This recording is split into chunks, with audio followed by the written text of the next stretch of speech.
bago mag-December 2023 ay inutusan sila na magpapalit ng peso to dollars.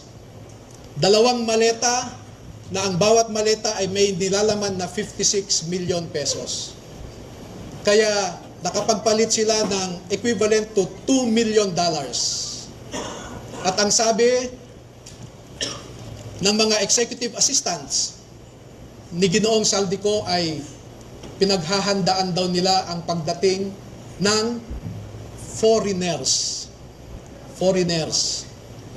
At kalaunan ay nakilala ng mga ito na ang foreigners na binabanggit ay mga ICC investigators. At nakapaloob dito na ang ginawa nila ay mag-interview ng mga witnesses na